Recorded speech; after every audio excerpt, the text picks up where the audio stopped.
should be the love beyond toleration. Be the love before pride and exaltation. Be the love.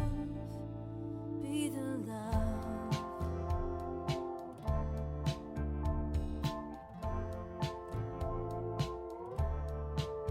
Be the hope.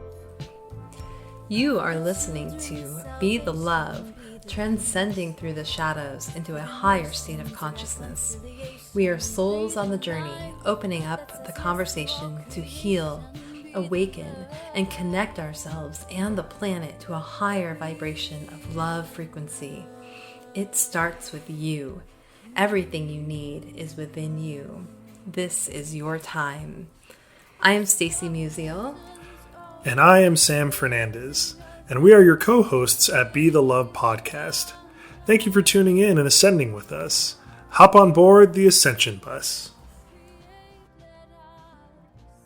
Hello and welcome to another episode of Be the Love, transcending through the shadows. I am Stacy Musial. And I am Sam Fernandez. And we are your co-hosts and souls on the journey. And if it feels safe for you, I'd like to invite you just to take a moment to get centered with us. I'd like to begin by inviting you to take a beautiful cleansing breath in through your nose and out through your mouth, releasing anything that is keeping you from being present. And take another deep breath in through your nose, breathing in calm, peaceful, loving energy. And breathing out anything you are ready to release. And take one more breath in through your nose, breathing in light and love for yourself. And breathing out the love and light and sending it to all of humanity. Remembering that you always have your breath to come back to. Today we have Nischala Joy Devi. Nischala is a masterful teacher, healer, and author. For many years, she has been highly respected as an international advocate for her innovative way of expressing yoga and its subtle uses for spiritual growth and complete healing. Originally trained in Western medicine, Nischala began to blend Western medicine with yoga and was graced to spend over 25 years as a monastic disciple and also blessed with teachings from the great yoga masters in the US, India, and worldwide. Through the books that she has written, including Healing Path of Yoga, The Namaste Effect, Expressing Universal Love Through the Chakras, The Secret Power of Yoga, Healing Path of Yoga, her Abundant WellBeing Audio Series, and being featured in the documentary Yogawoman, her dynamic delivery and deep inner conviction empower each individual, allowing the teachings to expand beyond boundaries and limitations of any one tradition, enabling her to touch people's hearts. So thank you so much for being here today with us, Nischala. Thanks for inviting me. What a joy. Thank you. Such a pleasure. Thank you. Thank you. And so I'd like to just start out with, if you could just give us a little brief history about what led you down this path. Brief, I don't think, but I'll do my best. I was, as you mentioned, I was originally trained in Western medicine. And I think, well, like a lot of people that go into medicine, I think we went in to help people and to try to, in some, even the smallest way, alleviate a little bit of pain and suffering in the world, and became pretty quickly disillusioned with the way Western medicine was, but thought I could change it. And so I stayed for a bit. And I realized that what was missing was the spirit. I think Western medicine does a great job in fixing people from accidents and things like that are immediate. But when it comes to getting to the root cause of disease, there's no understanding. So for me, it was very important then to take my knowledge of Western medicine and with yoga teachings. because yoga to me was the main tradition that looked at everything.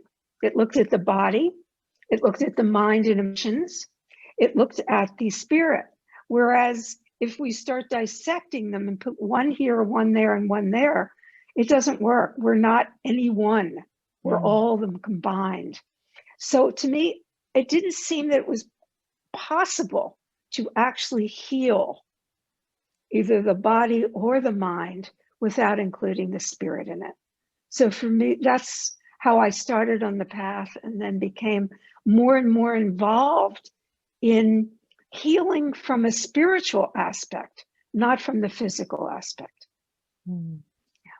That sounds really beautiful. It sounds like such a profound opening and path that has led you down, where, the Western medicine is all about just that physical level. And, it's great for, that the acute illnesses or broken bones, things like that. But when it comes to chronic disease and in healing, that's such at a deeper level, which brings us. They can't touch it. They can't touch that level because they don't understand it. You have to get to the cause.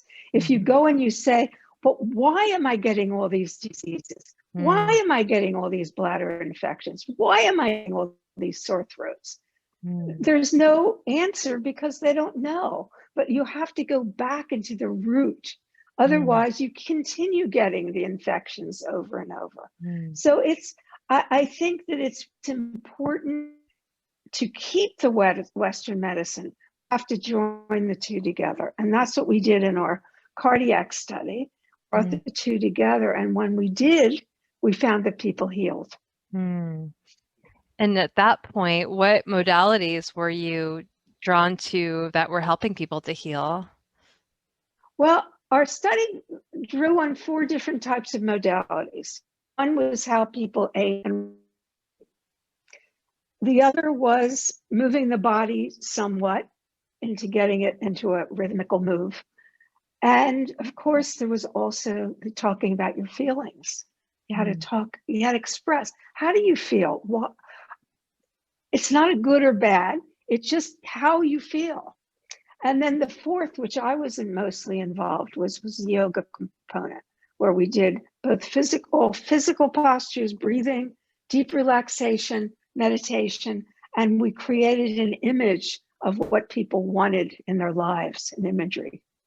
So that it was a very, very total. It was body, mind, and spirit. It was all of those together, and that's why people healed. That's how they healed. You can't separate, and that's what we're doing in Western medicine. We're saying, oh, okay, if you need it, get some psychotherapy. No, everyone needs it. If you go through a procedure, you need to get your emotions expressed. You can't just say, okay, put stitches in, a bandage, and I'm ready to go. Something else happened. And where was your spirit during all that? You have to bring that back in. So there's a lot of changes that have to come. A lot of changes. And it's coming slowly. It's coming. Yeah. So I'd love to start talking about your book, The Namaste Effect, because I know you write a lot about just the healing through the chakras and maybe what that has led people to healing on some of those deeper levels. It sounds like maybe bringing in spirit through the energy centers. Wonder if you can lead us through the different chakras and how to connect with that healing in those energy centers. I'm trying to look for a picture. I guess we can use the book cover. So here are the different chakras, and I have the Namaste hands with the chakras. That's why it's called. So the Namaste Effect, it was, that name came to me one day in meditation because I and I think that probably people who are listening, you wouldn't be listening if you didn't have this feeling. But when I look at people hurting each other and doing harm to each other for no apparent reason, or manufacturing differences that we then hurt each other, I thought, there must be a way of healing. What would be the way of healing? Well, if we all came from that namaste, which namaste, for those that are not as familiar with it, means when I am in the place of love and oneness, and you are in the place of love and oneness, we are one. Imagine if instead of saying, I don't like the color of your hair, I don't like the color of this, I don't like the way you talk, I don't like where your parents came from, if we would walk up to people and say, Namaste. You and I are one. Oh, that's my dream. That's my dream for the world. That we come from that place, that we look into a person's eyes and we see who they are. Who are you? Who's in there? Somebody's in there. That's the same as the somebody that's in here. So that's where it came from, that namaste. And I thought, if we could go past the periphery of the physical body, even past the mind, because the mind creates differences, to the energy system in the body, the chakras, which all they want to do is beam out love and compassion. That's what they do. So we can go through them, explaining a little bit. As you can see, maybe you can or you can't, it starts out with red, then goes to orange, yellow, blue, green, blue, purple, and white. And what this means, it signifies, is the longest and most, I'm looking for a word that's not judgmental, most, the strongest vibration, earthly vibration, is red. It's a very strong vibration. And that's why you see a lot of people, especially now, they're wearing a lot of red. It's very interesting because they want to feel alive and full. And then it graduates, it changes. So it goes red and then goes to orange and then yellow and then green and then blue, purple, and white. So we find that the vibration gets stronger as it becomes more physical. So when we look at, first, may I read you the beautiful way that Mahatma Gandhi please. It describes the word namaste. I honor the place within you where the entire universe resides. I honor the place within you of love, light, of truth, of peace. I honor the place within you where, when you are in that place in you, and I am in that place in me, there is only one of us. Namaste. Namaste. That was very beautiful. You know, when you think of someone like Mahatma Gandhi, the simplicity of this man that changed the world. He didn't have to say material things will not make you happy. You could see by looking at him that he was aglow and he didn't have anything material. So I think that we really need to look at these wonderful examples around us, whether living or now moved on to another dimension, that inspires. So the chakras. Normally, I start at the top, and this is unusual. People start at the base. And why? Why do I start at the top? Who are we? We have to get back to that. And who were we first? So first, we were a divine being. That's who we were. We were up there somewhere floating around, having a good time, disembodied. We didn't even have any restriction. And then all of a sudden, we got a little signal coming. Time to go back to earth. Come on, take all your spirituality, go back down.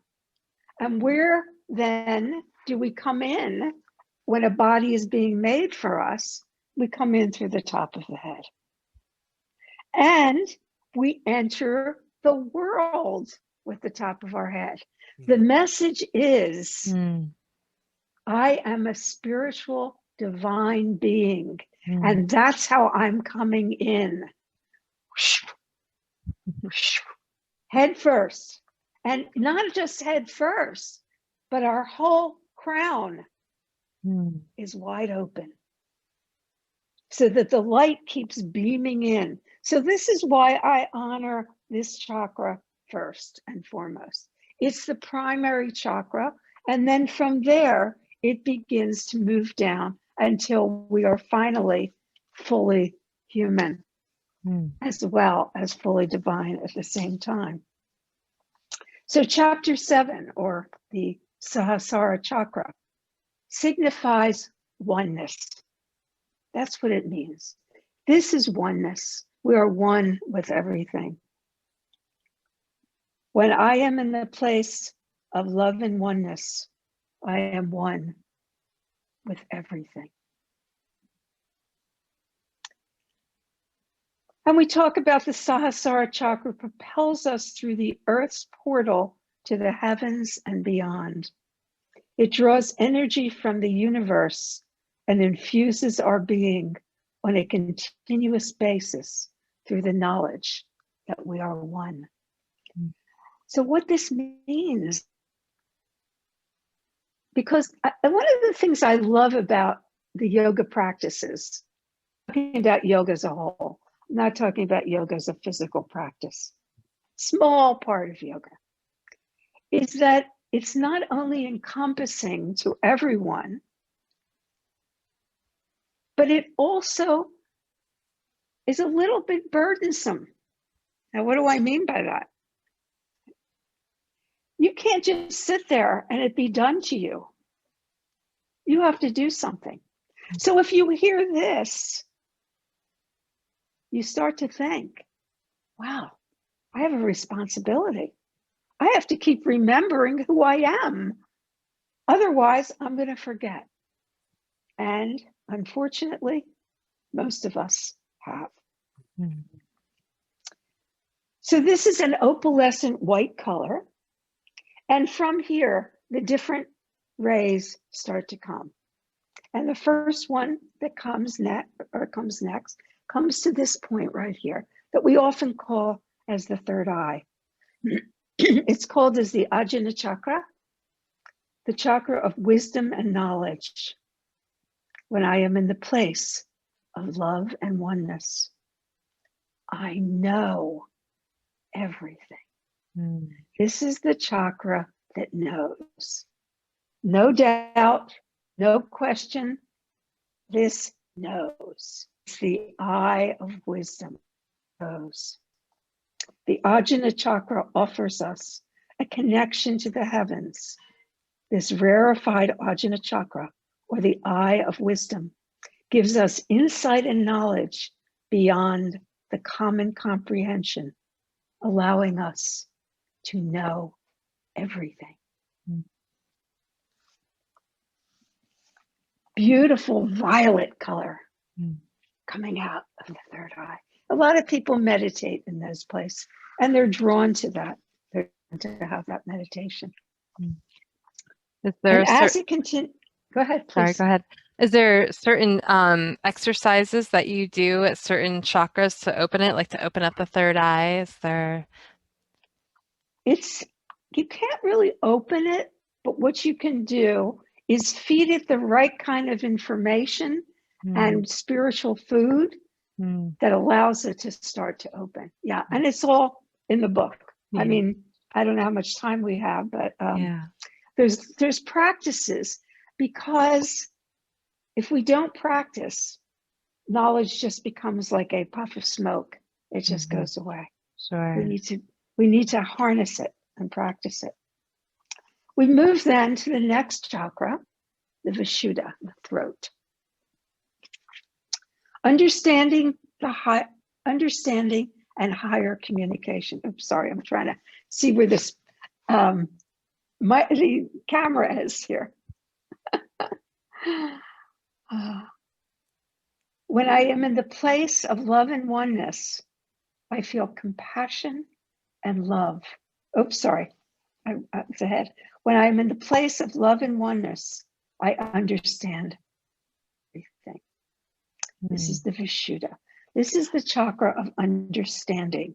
It brings forth the element of ether. So this is the first of the earth chakras. The first one that actually, or not the earth, but the ones that have the element from the earth. These, no connection to the earth. Here, finally, we got a connection, and it's ether. It's rarefied and moving us beyond the earth's jurisdiction to infinity.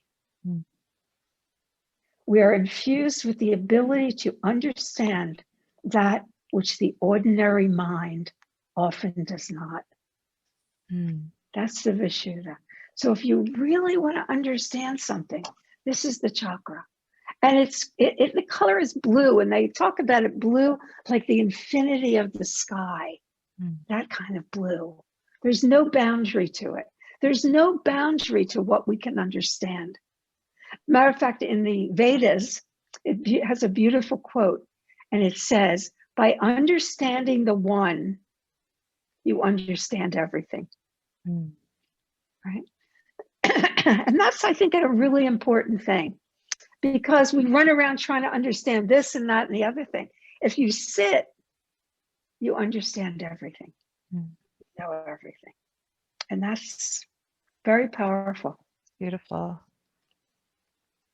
Yeah, please jump in with any questions that you have. Otherwise, I'll just go on. And then we move to my favorite, the heart chakra. Anahata, a very interesting word, anahata. Anahata, you see the word hatha in it, hatha. And what it means is the union, two intersecting triangles. These aren't triangles, but two intersecting triangles come together. One points up to the heavens, one points down to the earth, and they intermingle, which means we are both.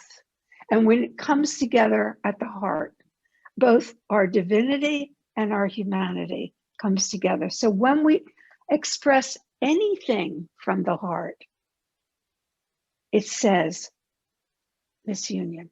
It talks about this union. It's very beautiful. The anahata, love and compassion, simple. The color is green. And how they describe the green is very beautiful. It's the color green, like the spring when it's being born. Just that whisper of green. It's almost like an aura on the trees. You can't quite see the leaves yet, just that aura. That's what they're talking about. I have a question about that too, because I've also heard in recent years that the heart chakra can turn from green to pink, and pink is, when you're coming fully into that compassion for others, and maybe in maybe the terms of ascension. And I'm wondering if you have heard that, or if you could speak about that at all. I can hold that thought. When I'm in the place of love and oneness, I feel compassion and love for all. The Anahata chakra represents the air element and ever present. It allows us to remember our essential nature as love and compassion. I had a chart. I don't have it with me right this moment. Let me see if I can find, here's a picture. Can you all see this if I hold it up like that? Can you see that? Okay. Yeah. So I'm going to get back to your question now. So what I want you to notice is here is the Anahata chakra. Okay. And notice there's 3 chakras above it and 3 chakras below it. So it's right in the center. It is assigned the color green. However, when all these three, what I call the earth chakras, balance, and the heaven chakras balance, something happens. The heart turns pink. Mm. And the reason for that, can you guess? The full extent of love in yourself and the oneness. Absolutely. And also, what color is this? The White. white. Mm-hmm. And what color is this? Red. Oh. And halfway in between, if you mix white and red, Mm-hmm. Comes becomes pink. pink. Ah. Isn't that Oh, neat? that is beautiful. Yeah. Yeah. But Oh. only when we're in balance. Mm. Only when there's balance. It won't turn otherwise. And once it turns pink, it just holds a spiritual vibration. There's nothing else in it except spirit. Mm. Isn't that wonderful? That's beautiful. I love that. Yeah. Yeah. So a pink quartz represents the heart. Mm. If you can hold a pink quartz in your hand, a rose quartz. Mm-hmm. We used to do this with the cardiac patients too. We'd give them a rose quartz to hold, and it helped their heart. Yeah, Oh, it's beautiful. Yeah. So that's the reason for it, or one of the reasons anyway. The fun reason for it. So those I consider the heaven chakras, and the reason I put the words heaven and earth is I don't like when it's used as high lower. Mm-hmm. People say, "Oh, I'm just in my upper chakras. I don't want to be in my lower chakras." That doesn't work like that on the earth. If you're on the earth, you have to be in the earth chakras. You have to have the desire to eat, to breathe, to live, to exist, to have friends, and etc. So what we're looking for, and this is where often it's confused, because what we're looking for here is a balance rather than a negation of any one chakra. We're looking for a balance. That's what we're looking for. We want to be complete and full. So the first of the earth chakras we have, and I can't see it, but here as the Manipura chakra, which is the power and the intellect. When I am in a place of love and oneness, I am empowered and empower others. That's a healthy Manipura chakra. The Manipura chakra reflects the fire element, revealing the sun as the source of our worldly power. This fire gives rise to our ability to think and reason. It reveals the essence of our real power as benevolent and kind. So and we were talking just a minute ago about Mahatma Gandhi. He had a lot of this fire. Was transformed to do good. If it only does poor things or hurts people, it's never going to go into balance. Yeah. So we need that power. We need to feel powerful. Absolutely. But when you really, really feel powerful, you empower other people. It's only when you feel disempowered that you try to take other people's power away. There's a wonderful little vignette. I used to live in San Francisco and always enjoyed walking along Fisherman's Wharf. And if anyone's ever been to a seaside area where they have a lot of seafood, notice next time that if you look at the crab pot, which is huge, sometimes they're 4 or 5 feet high and probably 3 to 4 feet wide, filled with crabs, live crabs. If you watch, you'll see something fascinating. If one of the crabs starts to get out, climb out, they don't put a lid on it. Because if one of the crabs starts to get out, the other crab will take them by the leg and pull them back down. Oh, interesting. We call that crab pot mentality. Instead, if someone's trying to get out, give them a leg up. Don't pull them down. We want to see other people succeed. We want to see other people do well. Celebrate. That's the balanced Manipura chakra. Otherwise, it's who do they think they are? I'm better than them. I should have gotten the promotion. I should have gotten the girlfriend, the boyfriend, the whatever. Right? Yeah. And recognizing that we are in a culture that there's always more than enough, and believing that we all can be successful. There's enough money, enough success, enough people, friends, love. Everything is abundant, and when we tap into that, I think that's when we can really help empower ourselves, but empower others as well, and celebrate our successes. But most people don't believe in abundance. They believe in lack. I hate to take that last one because there may not be any more. I mean, just the idea that people were hoarding toilet paper. Right. I mean, it's just unbelievable to me. Instead, we actually had someone in our building, amazing. We live in a condo complex, who left little, this is the very beginning of the pandemic, they left little bags, Ziploc bags with 5 masks and 5 pairs of gloves and a little note. Please wear these to keep everybody safe. They just gave them to people. Everybody had it at their door. That's what we need to think of ourselves as, we, not I. And this chakra has a tendency to be an I chakra.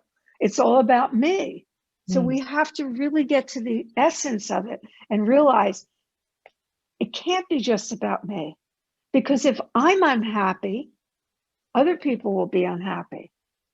If other people are unhappy, I have to feel that.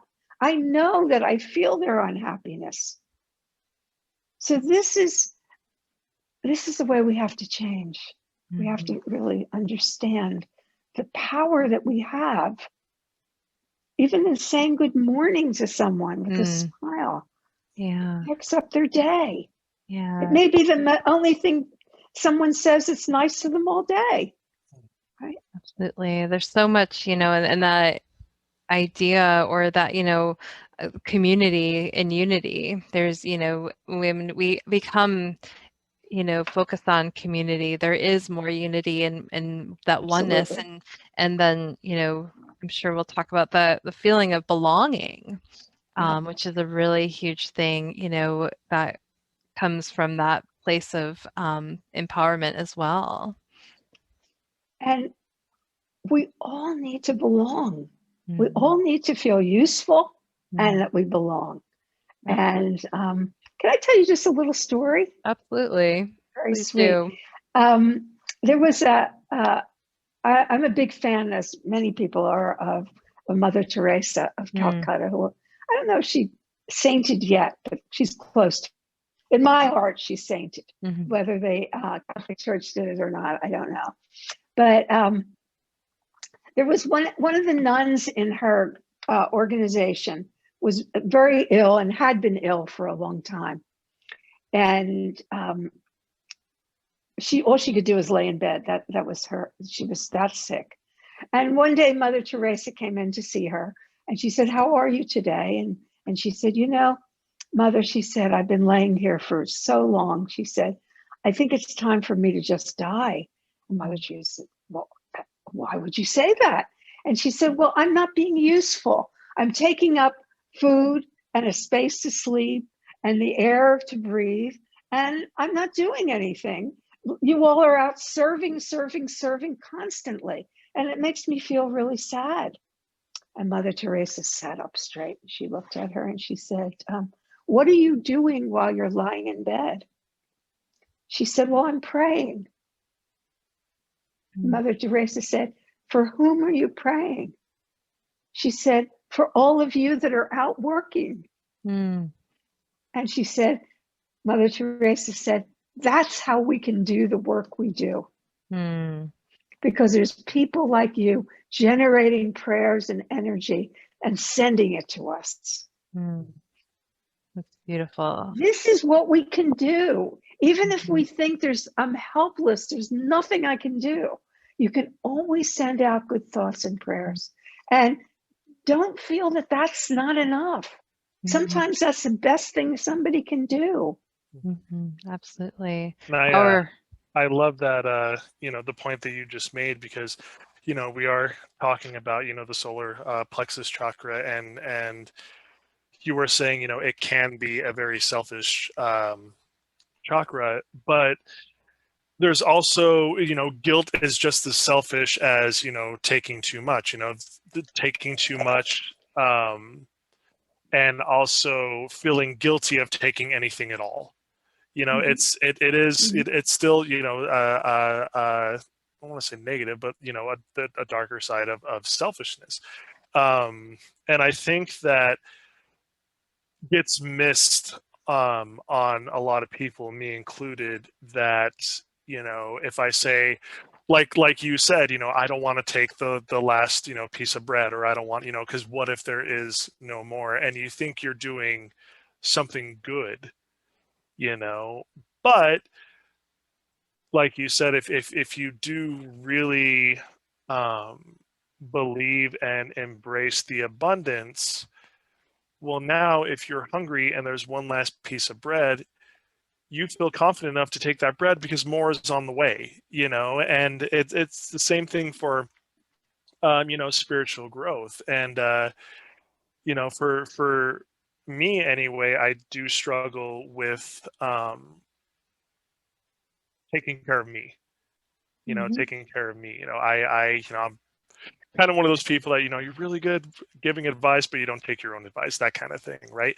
And it does have a lot to do with guilt. Why should I, why should I take when, I'm good at giving, or, this person needs more than I do. And we can, it's definitely a double-edged sword, and it's something that we can take to extremes, to where we completely go just without, and then, resentment starts to build and guilt starts to build. And I love how you brought into, taking too much and not taking enough are one and the same, and if we do link up to people, and if we do become one, there is no too much and there is no not enough, right? It just is. So I just wanted to kind of touch on that, and I do really appreciate how you were able to bring both sides of the spectrum on that. Thanks for expressing that, Sam, because I think people tend to think that when we get spiritual, I'm putting it in air quotes, spiritual, that what happens is we have nothing for ourselves. And it can't be true, because if we don't take care of the instrument, didn't you say you played guitar? Did you say you played guitar? Well, can you imagine picking up the guitar and playing it without tuning it? It would sound terrible, right? It would sound absolutely terrible.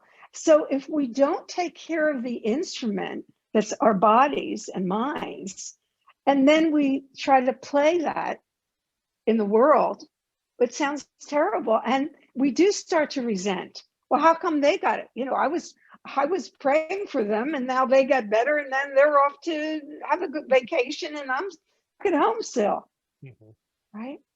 Because we haven't fed ourselves. And this is something that I really saw as a healthcare practitioner for many years, that the burnout rate is so high because when we go into it, we see people much sicker than ourselves. So for instance, I may have decided to see some clients this morning and I have a headache. I ate something or slept through, and I have this splitting headache. This client comes in and they start telling me how they have back pain, this and that, and this and that. And I'm sitting there thinking, yeah, well, I don't feel so good either, no, right? So what happened? What happened in that scenario? I forgot to take care of myself. There was nothing to give. There's a beautiful quote in the Sufi tradition that says, never give from the depth of your well.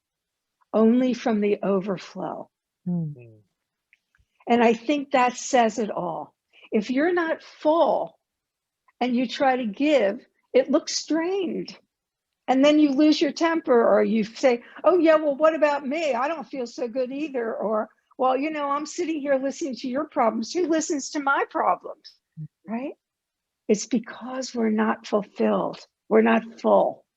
When full, you just come in and it just overflows. So I think that's a real issue today. We don't understand the difference between taking care of ourselves and being selfless. Mm-hmm. It's a big difference. But if you don't take care of the instrument first, if you don't tune that guitar, no matter how great a musician you are, it's going to sound terrible. And it's the same thing with our bodies, don't you think? Absolutely. And I think a lot of times, you know, because we have such an epidemic in our country, in the US and the world, you know, where anxiety and depression are on the rise. And when we don't take care of ourselves, when we're giving, and we're not going within and feeling and taking care of what needs to be taken care of, we tend to suppress all those emotions, and they express Yep. themselves as anxiety and depression, and Yep. so it's such And a worse. Mhm. Yep. The next chakra we come to is what we call as the Svadhisthana. And the Svadhisthana is for creativity and relationships. This is a key. When I am in the place of love and oneness, I am creative and embrace loving relationships. Mm. The Svadhisthana chakra reflects the water element. We are reminded that life ebbs and flows. It guides us in creativity and in our relationship with others. Mm. So this is, again, a very important one, because what has happened very interestingly that I'm observing in our society, especially the United States, let's take it away from the rest of the world, because I'm not sure it applies. We don't seem to give very much credence to creativity. We give a lot of credence to the rational mind, to the logical mind, but if someone says they're an artist, they say, well, what do you do for a living? Mhm. Instead, to me, the artistic community, the creative community, is what sustains a society. If you look through history, if you go to a large art museum and it has the different historical periods, you know what was going on in society by looking at the paintings. You could tell what was happening there. And the same with music, the different musics that evoke different emotions. Some are more requiems, some are more joyful. But what we've done is we've really squashed that in our society. And it's a shame, because I think that everyone, especially children and teenagers, really need to have this creativity, need to have the ability to express themselves creatively. Otherwise, they're going to do something that may be more destructive, creative, but more destructive. So this, I think, is a very important one. And I think it also helps us in relationships, that to know that it's not easy to have a relationship with another person. There's a lot of giving and taking that has to happen. And this is a chakra for that, because it's water.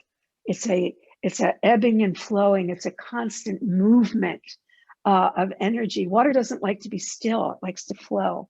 It likes to be part of it. So the Svadhisthana chakra, very, very important. And finally, where most people start when they talk about chakra, I end. And that's with the Muladhara chakra, survival and connectiveness. So what happens is when we come in with that energy, it then begins to make its way down. And that's when we start to feel our need to survive on this planet. When we first come in, we don't have that feeling of survival. We don't understand it because all of our needs are being met. We're being fed, we're being clothed, we're being housed, we're being held. And we learn that when we don't have those things, how to ask for them by crying. So the Muladhara, when I am in the place of love and oneness, I am one with Mother Earth. The Muladhara chakra reflects the earth element. It gives us a solid base and is a guide to our survival on Mother Earth. So it has all these things that we need to go forward on Mother Earth. How do we survive? It always amazed me that there's certain native peoples that can go and look at a plant and know the medicinal qualities of it. We have to go to the internet and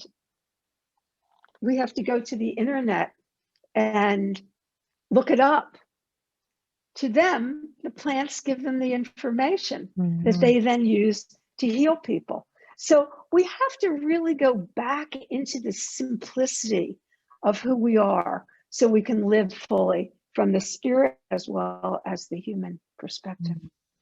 It sounds like, yeah, so that's really, a thumbnail, Chris. absolutely.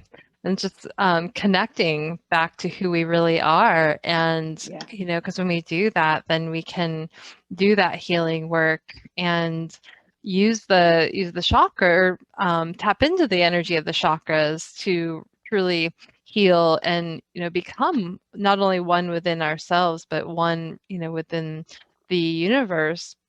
And so I'm wondering if you can talk a little bit about how and what you've seen with the chakras and how you've helped people tap into them to heal their own mental, emotional, spiritual, and even physical ailments. Yeah, well, I was working with the chakras for many years because they seemed like a wonderful system to be able to evaluate where people's diseases were originating from the physical, but also very important, the mental, emotional, and where they are distanced from their spirit. So it was something, and it was a very much in a, the chakras to me are very much non-judgmental. So you can use them without having to decide who's good and who's not good. And if this is right or not. So there's different, let me see if I can find a nice story.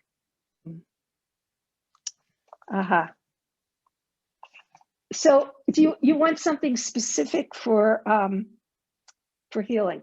So I was working with this one man. I think this is a good one because the earth chakra, the Muladhara, is so poignant, and they call it the Muladhara for a reason. It's the base. It's the basis of who we are, and from there everything grows. Just as this is, but also the Muladhara.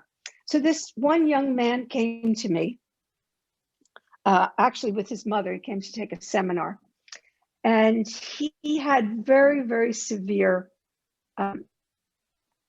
colitis. His to the point where he was pretty much debilitated. Probably was in Crohn's disease, you know, very severe. And he sat through the weekend seminar, and then he said, "I'd like to speak to you privately." So I said, "Fine." And he came back, we came to a room, and his mother was hovering. She was very upset. He was very thin, very gaunt looking. He couldn't keep any nourishment. Everything he ate just came right out. And as I was walking into the room, very interestingly enough, someone handed me a black rock. They just handed it to me. This is not black, but this is what it, so I took it in my hand and went into the program, into the consultation. And we were sitting across from each other with a table in between us. And I just took the rock and I just put it down on the table because I didn't really want to hold it. didn't really think of anything about it. And the color so colon is considered part of the base chakra, the Muladhara. It's the elimination. It's how we let go of things in the human body. This is a chakra of elimination. And his elimination, he just was trying to get rid of things too fast. That was his issue.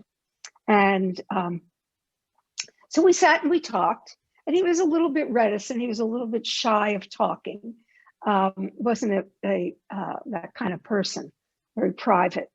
And I was asking him some questions, and I noticed that his eye kept going to that rock, right? And finally, I looked at him and I said, would you like to hold it? And he said, yeah, I would. So I gave it to him, and he was holding on to it like it was dear life, like it was a lifeline. And we talked more about different things he could do and how he could work with this, et cetera, et cetera. And at the end, I said to him, would you like to take it home? And he said, could I? And I said, absolutely. So he said, okay. And he put it into his pocket. Now, this is significant because especially a man's pants, the way they have it, when you put it into the pocket, it goes pretty deep. And the vibration was very close to where the chakra would be vibrating, right? And so off he went. And a few days later, he called me and he said, you know, the things that you gave me to do were really great. He said, but nothing like that rock. He said, I kept it with me. I slept with it under my pillow. And every day I take it out and I put it back in my pants pocket. So there was something about the black that grounded him, that allowed him to feel part of the earth again. He was able to start eating again. Again, there are other practices, of course, a lot of deep relaxation, connecting him again to the earth, some standing poses to help him ground in, pranayama. But it was the idea of the connection. It was, I would have loved to say to him, go out and put your hands in the soil. Go out and dig your feet into the soil. Feel the earth. You are made up of earth. That's really beautiful. We have to draw on that earth to heal us now. So I think the chakras with their elements. Now, if it was something that was more in the Svadhisthana, for instance, that was more of the lack of flow and the lack of the water element, I would have them do things like bathe, take baths, swim, dance, right? Move your flow, move your body with that. So I try to take the element and the essence of the chakra and then use it according to what the person needs. Now, also, you'll find that some people will become overactive in the chakra and some underactive. So some you have to actually help it cool, and some you have to heat it up a little bit. Yeah. But that comes with trial and error and understanding what you really need. Sure. Because he didn't need the red. He already had the flame, the fire there. He needed the black to calm down. And I think that's why a lot of people, to take it a step further with fashion, a lot of people actually wear black for grounding. They don't realize that that's why they're wearing it. They think it's fashion color. They think it's because you don't get dirty like in New York City, but it's really grounding. And case in point, if you notice, people in cities wear black. People who are farmers rarely do. And we were talking about the native people a little while ago. You don't see them wearing black because they're with the earth. They don't need to connect. They are already connected to the earth. It's just those of us that broke our connection to the earth that need to wear black again. So it's very interesting too, because in the West, we use black for mourning. Whereas in the East, they use white for mourning. And I think it's very telling, because white means that they really believe they're going to the spirit.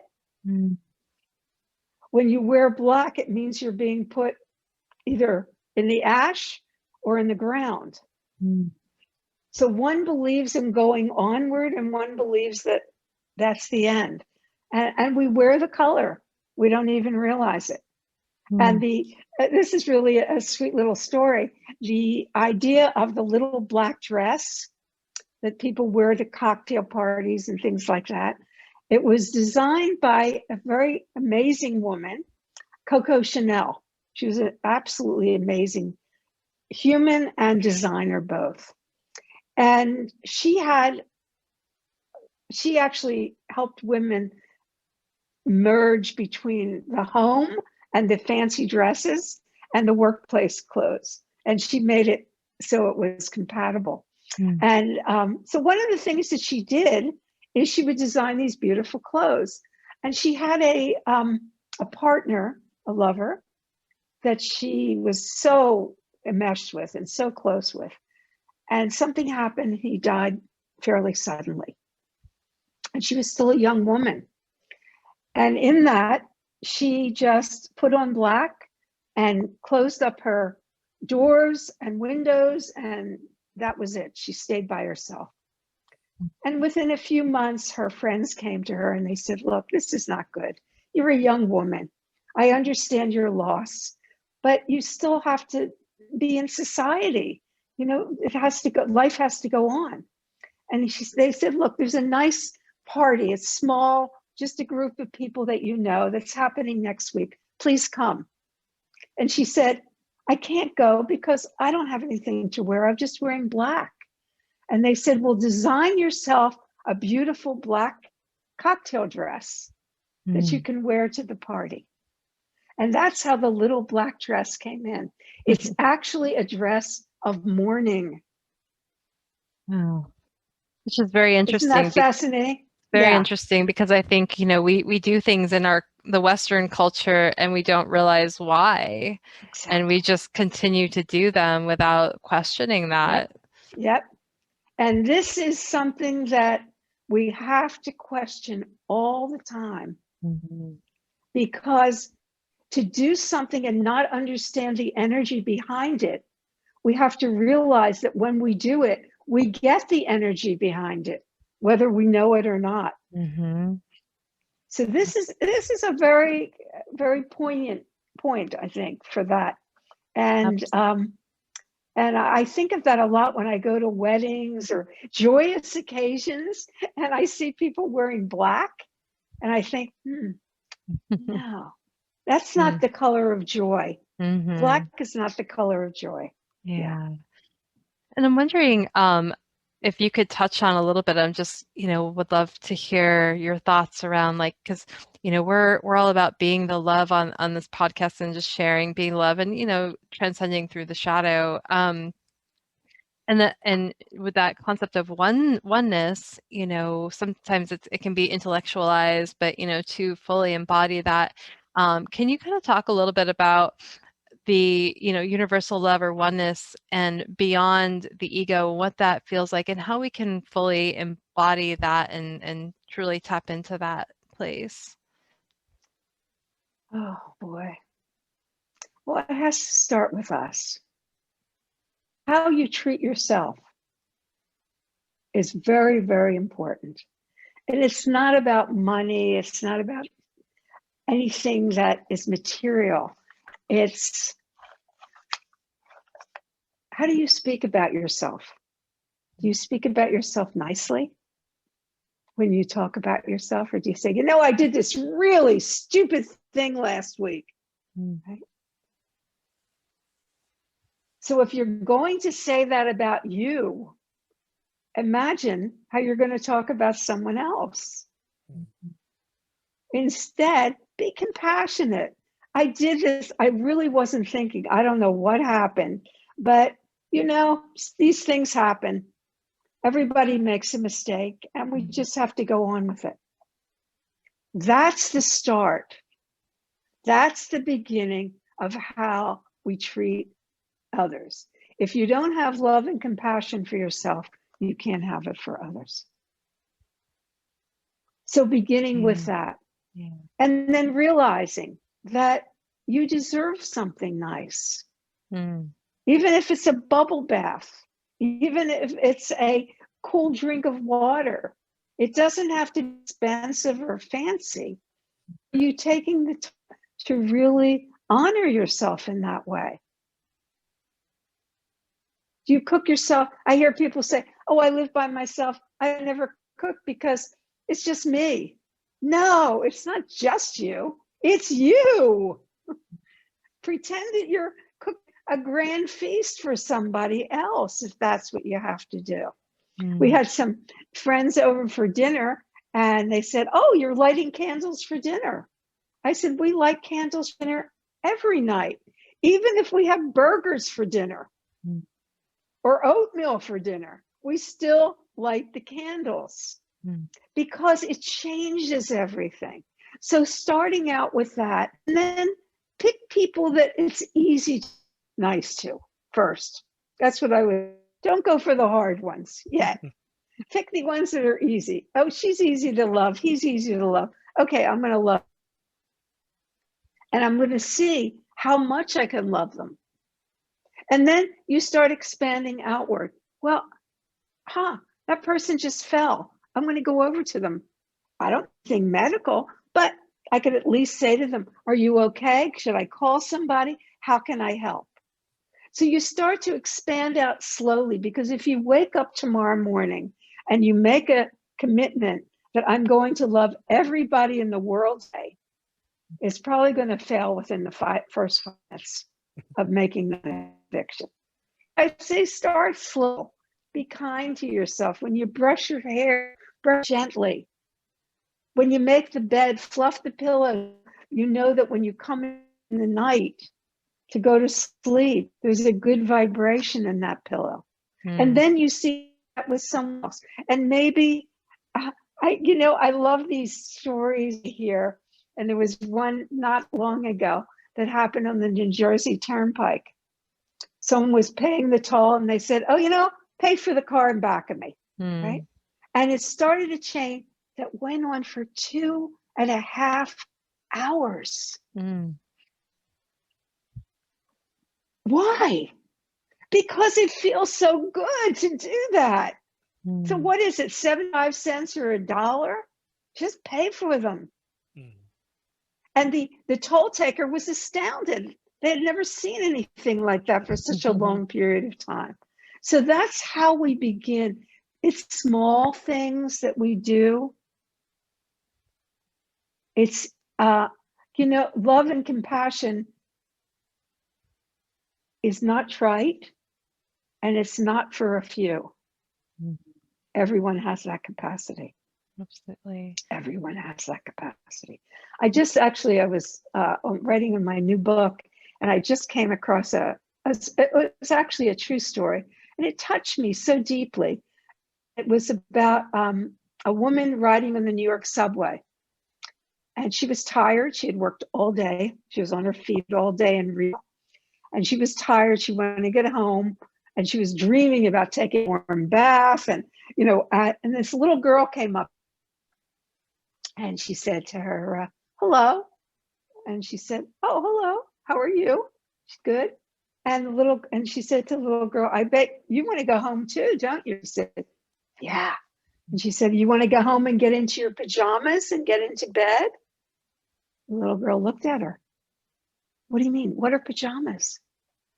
And the woman said, what are pajamas? You don't have pajamas? And she said, no. She said, what do you sleep in?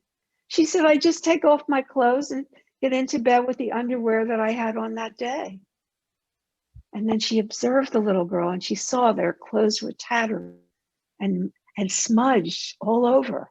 And she realized that they didn't have money for something as luxurious as pajamas. Whoever thinks that pajamas is luxurious, right? So she looked over at the mother, who was a little embarrassed by this. And she said to the mother, would you be kind enough to give me your address? I work for a children's clothing company. I'd like to send her some pajamas. So the mother wrote down the address. And then the next day she went in and she said to her employee, told them what happened. She said, sure, here, take these pajamas, take these. And she had a big pile going home with. She put them in her apartment, and then she started to think, wait a minute. If this one child doesn't have pajamas, I bet there's others. So she started going around to all the merchants and all the manufacturers in her neighborhood. Can you give some pajamas? Can you give some clothes? Can you give some shoes? And she got all her friends to then distribute it to all the people. And this became, they had to get warehouses for all the clothes that were being donated. This is what I'm talking about. First, we take care of ourselves, and then we can take care of everyone in the world. Because we're no longer seeing them as other. This isn't someone else's child. This isn't someone else's problem. They're a child, I'm a child, or don't believe in that, whatever it is that you believe in. We're all the same. Why shouldn't this child have pajamas to sleep in? Why shouldn't they have enough to eat? Just because it's not my child? Or is it my child? Right? Absolutely. So this is how we slowly start to open, embrace. Otherwise, we stay selfish. And then we think, well, oh, why couldn't I get a new car? Right? Yeah. And recognizing, how lucky we are. How fortunate we are that we have so much. This is one of the things that I do. This is a very simple practice. I'm aware that I'm fortunate. I don't waste a moment of my day thinking otherwise. And I'm also aware that I have the privilege. I'm hungry. I walk into the kitchen. I open the refrigerator and I find something to eat. I know that there's other people in the world that don't have that luxury. But what am I to do? Not eat because of it? Right? Then that would hurt my body. So instead, what I do is when I have the food in front of me, I think of all those people, even though they're faceless, who don't have enough to eat, who are going to sleep hungry. And I somehow send them energy from my food, praying that somehow by me taking in nourishment and sending that to them, a little bit of their hunger is alleviated. That's all I can do. That's all I can do. But you know, I think it's enough sometimes. And then when I can do more, like give to the food bank or raise money for this or that, I do it. But every time I sit down, I think, and I even say, please allow some of this energy I'm getting from the food to go to those that have so little. And it goes back to that Mother Teresa story that you were talking about, you know, it's sometimes that recognizing that is enough. We can, you know, we send out the energy. That energy is intention. We're sending our intention. And I think that manifests so much, you know, for the other person, you know, for the people that need it, you know. You never know that the unseen realms, what's really at work sometimes through just those thoughts and actions that you're taking in those moments. That's really beautiful. We know. And if there's ever a chance to do anything for someone else, never miss the opportunity, because it won't come back again. You got to do it right then. And to come back to that notion that there's always enough, no matter the circumstances. Abundance, not lack. Abundance. And you know, the universe seems to do that too. The more you give out, the more you get back. And it's just amazing when that happens. You know, you do the smallest act of kindness for somebody and suddenly you get a windfall. Mm-hmm. And that's not why you did it.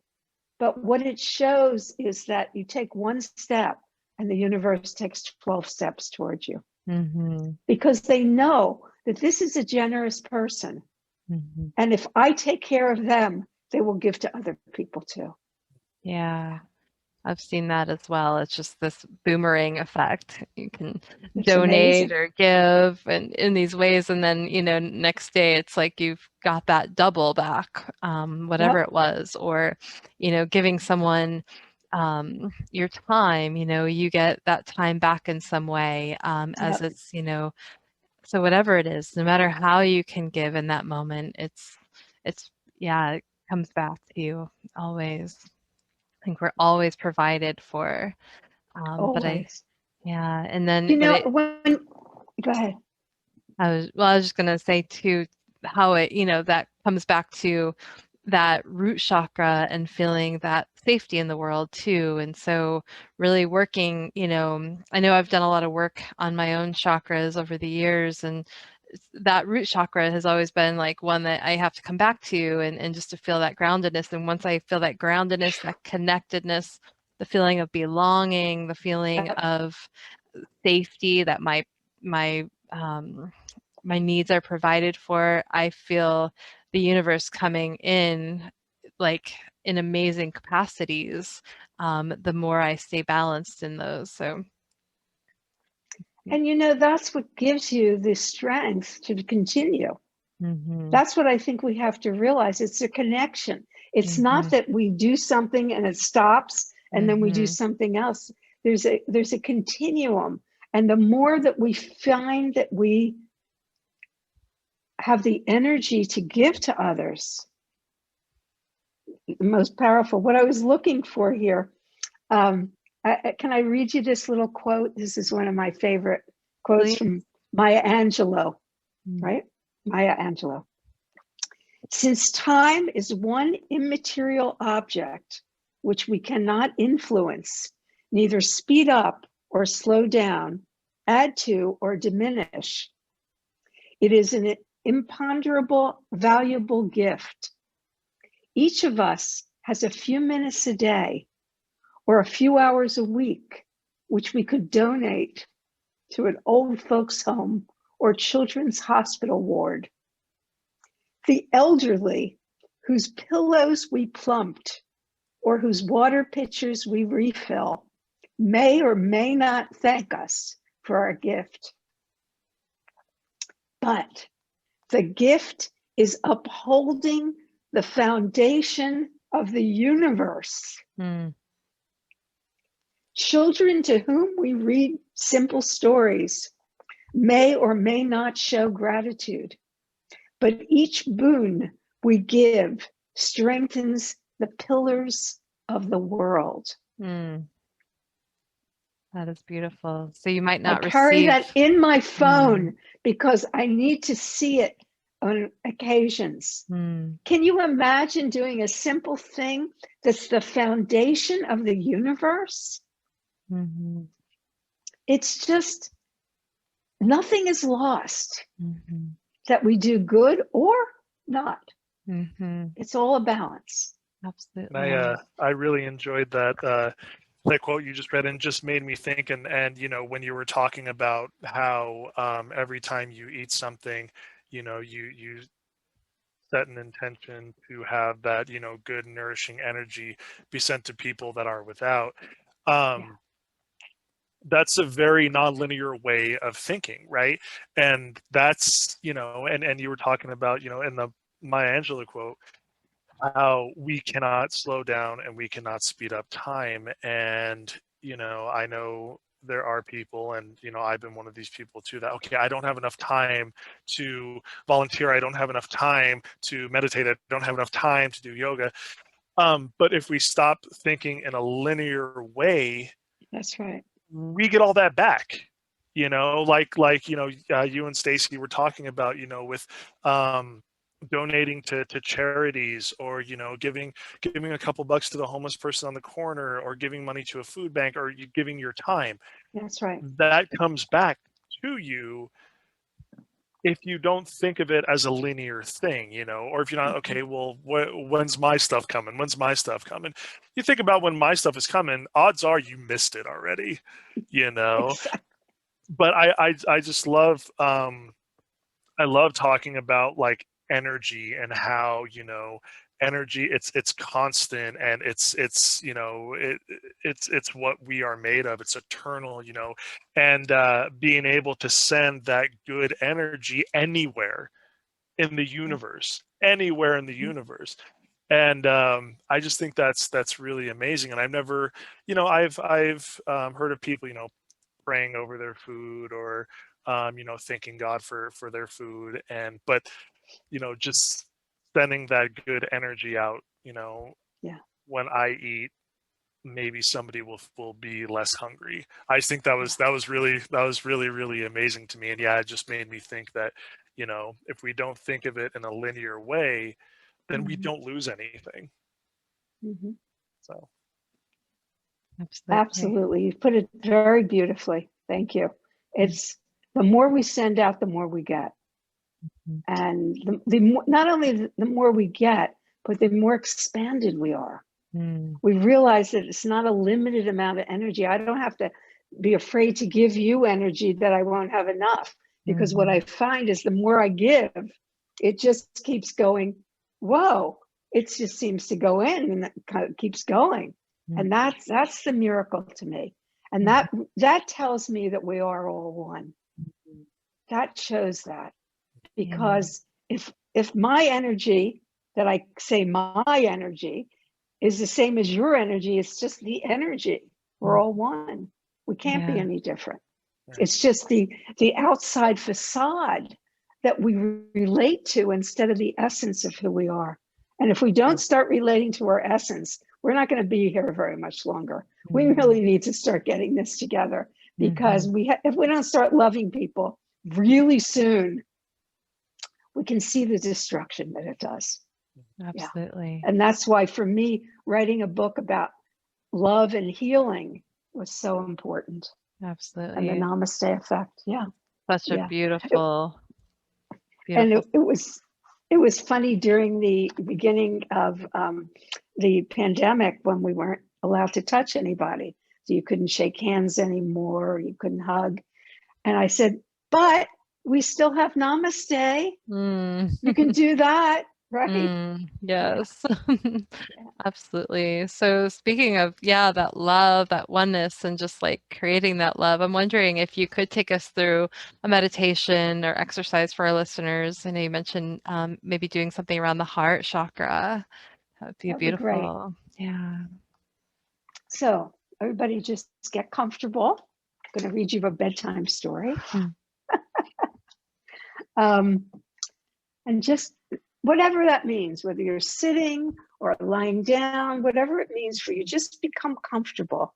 Allow the body and mind to quiet, to just become still. Let the body to find a comfortable position, and let the mind just settle down. You don't have anything to do in the next few minutes. And then feel yourself softening into a deep stillness and peace. The eyes are closed.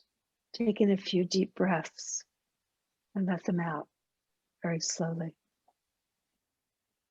And please bring the awareness to the heart center. There, awaiting your awareness, is a rolling vortex of energy, emitting a glow vibration of a soft green color, reminiscent of the early spring. This vibration generates outward as the Anahata chakra. It connects us to the forces of intuition, love, and compassion. Bring the focus to the very center of your heart, where the divine love resides.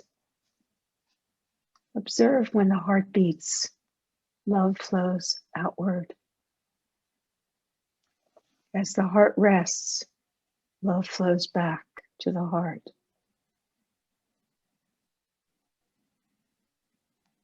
With each inhalation, Observe the love in the heart deepening. And on the exhalation, allow that love to flow out. Continue to breathe deeply as you observe the love and expanding to become the size of the heart itself. Inhale and observe the love as it expands. Fill the entire body, a body filled with love. Inhale, and as you exhale, send that love out to someone who may need that loving energy right now. Inhale, the love deepens, and on the exhalation, surround them with this love. If there is any message to accompany this love, send it silently. Even the simple words, I love you. I care for you. I care if you're well. As you inhale, continue to access the love in your heart. And on the exhalation, allow that love to fill the entire room that you're in. Inhale, the love deepens. Exhale, it flows outward. Allow the love to continue to expand beyond the room. Embrace each flower, tree, and plant on Mother Earth.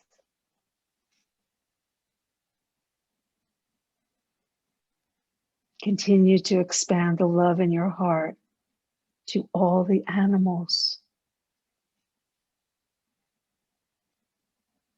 And that love to all human beings in every land in this world. Let your love fill streams and lakes and rivers. It merges with the very core of our Mother Earth. Absorb this love offering as Gaia offers this healing energy to all, soon, the entire world. This place of deep love and compassion, choose an affirmation that encourages you to share love with all, unconditionally.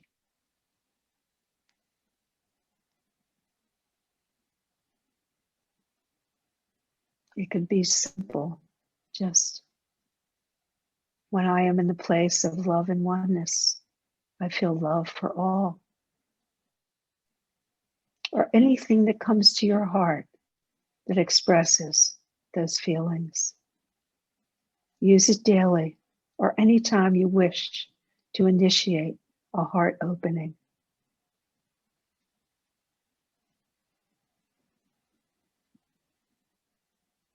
Slowly and gently begin to bring the awareness back to your own heart, the origin of this love. Honor it as a source for universal love and compassion. As all love flows from the eternal source, it greatly amplifies when shared.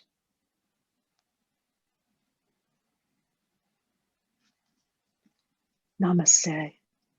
When I'm in a place of love and oneness, I feel compassion and love for all. Namaste.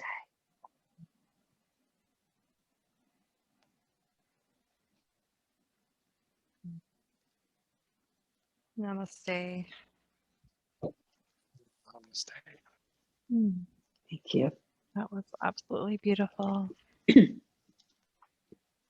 Thank you so much for sharing that with us and taking us through You're that. welcome. You know, as I was reading it, I was remembering that if people want to do the chakra meditations, we offer them on our website free of charge. they could go on, and there's a whole list of them, and they're all MP3s. You can just click on it and listen to it and do it along with it. So that's something that's a free offering for everyone. Okay, Great. wonderful. Thank you for Wonderful. that. Well, thank you. And so, so kind of speaking, going in that direction, tell our listeners where they can find you and what you're currently working on. Where they can find me is at abundantwellbeing.com or Facebook, Nischala Joy Devi. And there's lots of things on the website. We have a free weekly sutra that we offer. So there's lots of free things that you can watch and listen to. And what I'm working on now, as I mentioned, is doing the third and fourth pada in the Yoga Sutras from a more heart-centered perspective rather than the mental. How can we live this in our lives and bring it in there? And that should be coming out next year. It will be called The Secret Power of Yoga after the first book. It will combine the two books together. And very excited about that. Oh, beautiful. And there's lots of other things done, so you can, well, less now than usual, but still there's things going on that you can go to and look at. Okay, wonderful. And we will, of course, put your links on our show notes so people can find you easily. And so, yeah, so thank you so much for being here with us today and sharing your insights and wisdom and love. Thank you so much for inviting me. Yeah. What a joy to be with both of you. Thank you. And all of the people I can't see. Yes. And thank you for tuning in and listening to our show. Stay tuned for more episodes being released on Mondays at 5:55 a.m. Mountain Standard Time. And if you like this show, share the love by sharing it with your friends. And if you want to support the work that we're doing, please consider making a donation to our show by visiting our Patreon website at patreon.com/Be the Love Podcast. And until next time, love yourself, love each other, and love the world. And we love you guys. Thank you. Love you guys. Thank you. Talk to you later. Take care. Okay. Thank you. Beautiful. Thank you, Heather Lynn, for providing us with your beautiful song to accompany our show, Be the Love.